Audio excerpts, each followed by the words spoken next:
Oi pessoal, bom domingo a todos. E aqui em Israel a gente continua em ritmo de guerra. Somente essa noite fomos alvos de 7 barragens de mísseis balísticos vindos do Irã. E outros tantos drones, foguetes e mísseis vindos da Hezbollah no norte, lá do Líbano. Ninguém está reclamando. O que foi alcançado em apenas 2 semanas de guerra é impensável. Isso vai ficar nos anais do estudo das batalhas militares da humanidade.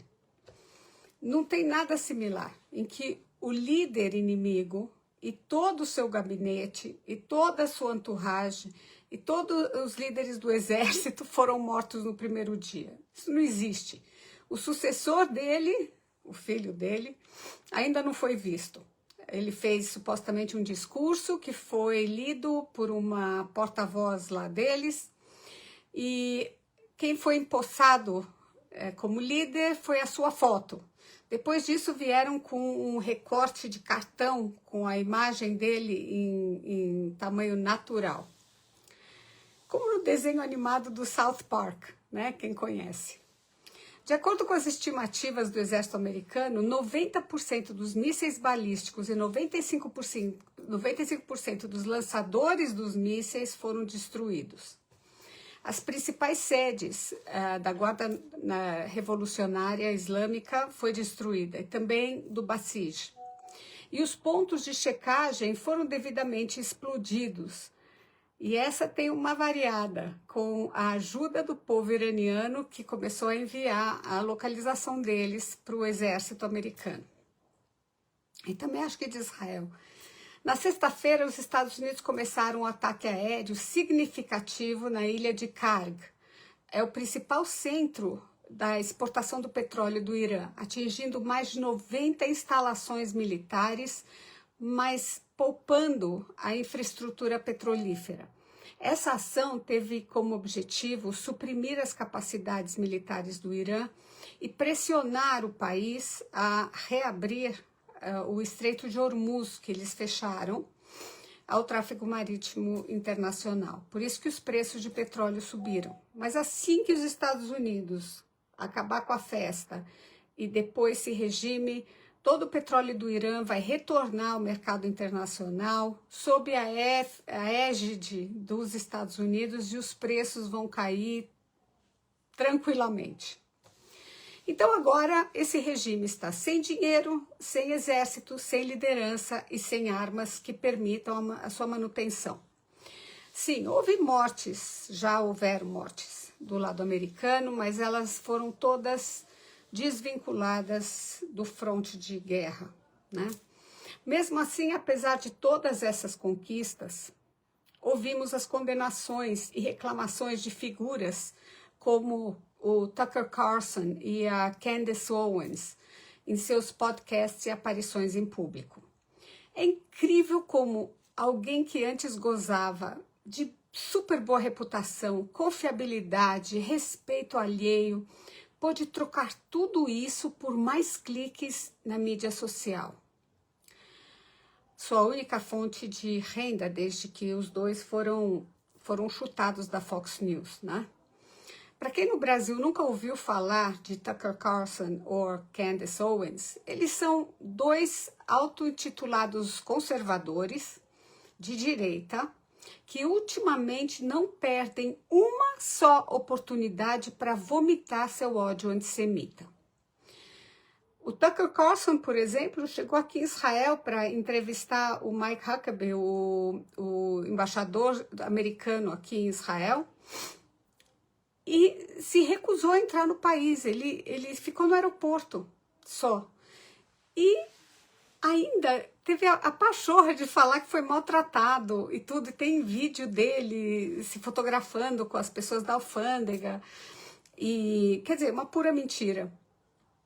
E ainda ele chegou a falar que Israel, desde 1948, nunca construiu nada de bom, nada de bonito aqui nessa terra, implicando que essa terra não seja nossa,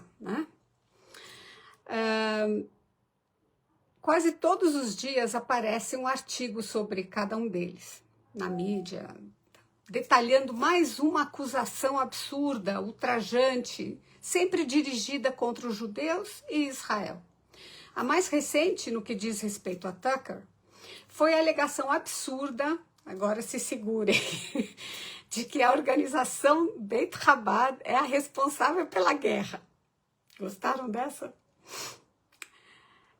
Ela é responsável pela guerra com o Irã, ok? Devido ao seu desejo de ver a construção do terceiro templo. É mole? Que, por sua vez, anunciaria a vinda do Mashiach. Né? Para qualquer um de nós que conhece o trabalho do Beit Chabad, isso é a coisa mais absurda do mundo. E deste exemplo nós vemos como a verdade é manipulada, é distorcida no mundo da mídia e por pessoas conhecidas, não é gente que tem 1000 seguidores. De onde ele tirou essa teoria absolutamente louca? Tucker se baseia na nossa suposta vontade de destruir a mesquita de Al-Aqsa, em Jerusalém, que, segundo ele, seria substituída pelo terceiro templo. Em um trecho, ele cita um soldado israelense falando em 2023 que ele estava lutando pelo direito do povo judeu de existir, praticar sua religião e ser livre. E um dia, nosso verdadeiro líder virá e estaremos unidos como toda a nação judaica para que possamos construir o nosso Beit HaMikdash, o templo sagrado. Foi a partir dessa declaração que Tucker Carlson construiu sua tese, nunca reconhecendo que um dia pode significar 100 anos de hoje ou 1000 anos de hoje. Mas nada como distorcer os fatos para ganhar mais cliques, né? Tucker não deixa nem um minuto de questionar se os judeus que estão vivendo em Israel são realmente descendentes dos judeus que aqui viveram, moravam há 2000 anos atrás. Para ele é inconcebível sermos os descendentes. Ora, é só fazer um teste de DNA, né, de ADN em português, para verificar. E sabe como sabemos que nós sabemos que somos os descendentes dessas pessoas que viveram aqui há 2000 anos? Porque durante os últimos 2000 anos, gente como Tucker Carlson quis se certificar que nós não nos misturaríamos com eles. Colocaram a gente em gueto, definiram nosso sangue como impuro, nos perseguiram, nos expulsaram, tentaram nos converter à força e, por fim, tentaram a solução final do Holocausto. Através da história, não vimos ninguém, nenhuma população correr para se converter ao judaísmo. Ao contrário, por isso sabemos que somos os descendentes, sim, do rei Davi, do rei Salomão, dos macabeus e dos soldados de Bar Kokhba. E além disso, sempre mantivemos uma presença pequena, mas potente aqui em Israel. É só ver o relato das cruzadas e das invasões islâmicas muçulmanas que, a cada volta, massacravam a população judaica local e, mesmo assim, teimamos em ficar. E aí temos Candace Owens, que alcançou o ápice ao se tornar a americana favorita da Guarda Revolucionária Islâmica do Irã.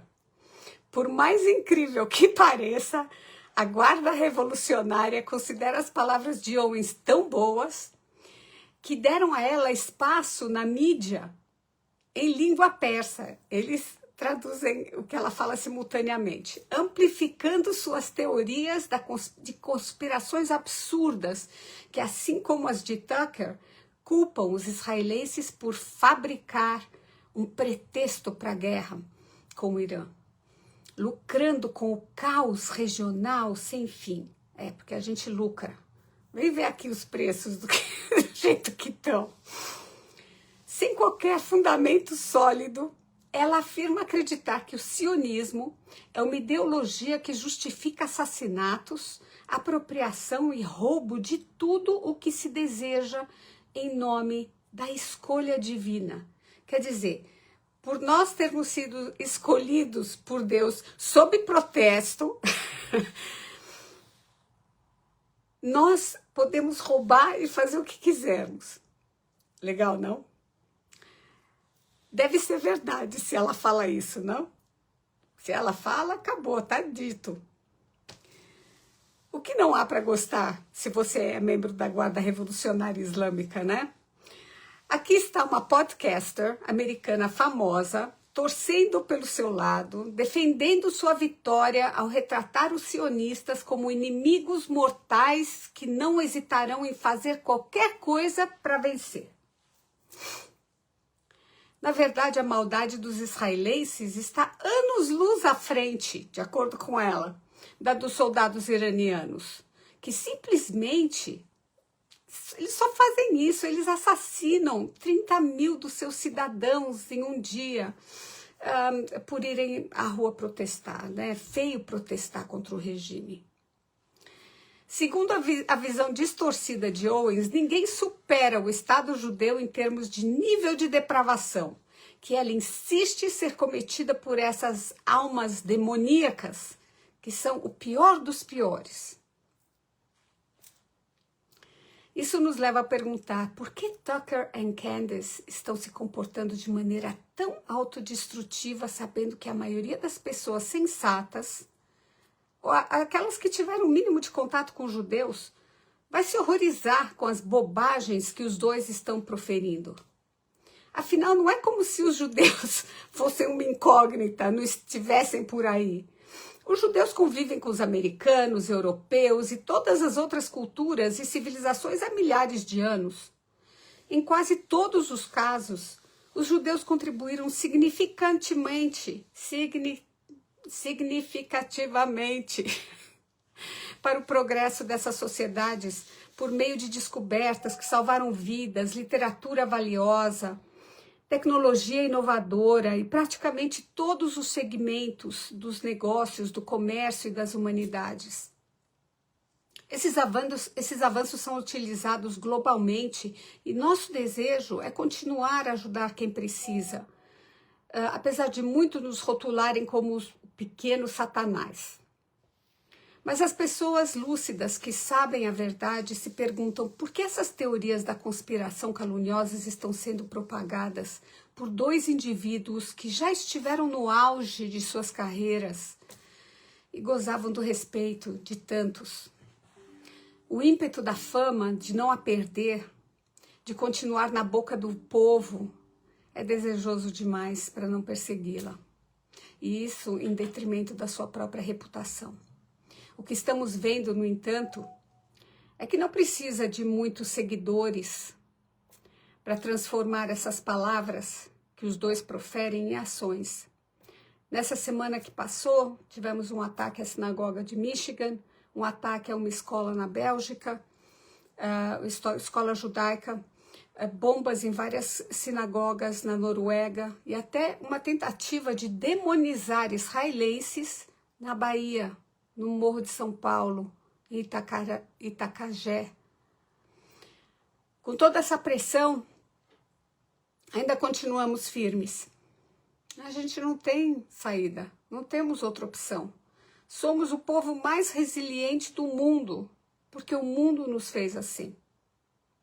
Literalmente, depois de tomarmos qualquer pancada, nos levantamos, sacudimos a poeira e damos a volta por cima.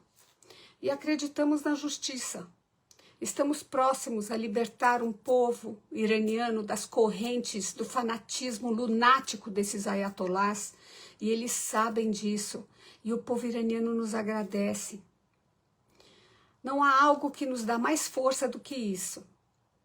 Assim que os jatos pintados de vermelho, azul e branco, ao lado daqueles pintados com a estrela de Davi, continuem a sobrevoar o Irã, as cores do grande Satã ao lado das cores do pequeno Satã nos céus daqueles que queriam a bomba atômica para nos destruir. o destino destes carniceiros está selado, até que esse regime seja completamente derrotado. Esse é meu comentário da semana. Vejo vocês a semana que vem. Até lá.